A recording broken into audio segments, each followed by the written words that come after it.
নমস্কার, আমার অনুষ্ঠানে আপনাদের স্বাগত। আজকে আপনাদের বলবো অক্ষয় তৃতীয়ার দিন কী এমন উপায় করবেন এবং কি করবেন না। অক্ষয় তৃতীয়ার দিন ভুল করেও কিন্তু আপনারা এই সকল কাজ কিন্তু একদমই করবেন না। না হলে কিন্তু অর্থনৈতিক ক্ষতির জায়গাটা বিশেষ করে আর্থিক ক্ষতির দিকগুলো নির্দেশ করে।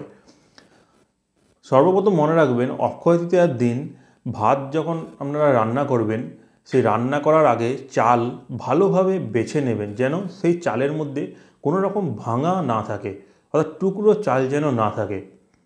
একটু সেই দিন বেছে নিয়ে তারপর রান্না করুন, দেখবেন আপনাদের আর্থিক উন্নতি এই অক্ষয় তৃতীয়ার দিন থেকে শুরু হবে।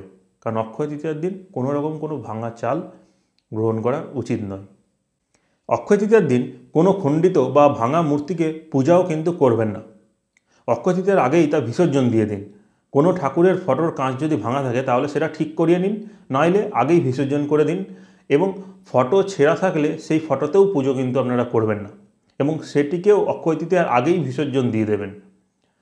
এই ভাঙা মূর্তি বা ফটো এই দিন পূজা করলে সংসারে কিন্তু বিশেষ অমঙ্গল পরিলক্ষিত হয়।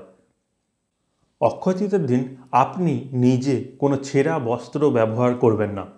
ছেঁড়া বা ফুটো গেঞ্জি ব্যবহার একদমই করা উচিত নয় এই দিন। এই দিন পরিবারের সমস্ত সদস্য এবং কোনো রকম কোনো ছেঁড়া বা ফুটো আছে এরকম কোনো বস্ত্র কোনো মতেই ব্যবহার করা উচিত নয়। এই দিন নতুন বস্ত্র ব্যবহার করুন, তাহলে খুবই ভালো। এদিন ছেঁড়া বস্ত্র ধারণ করা অশুভ বলে মনে করা হয়।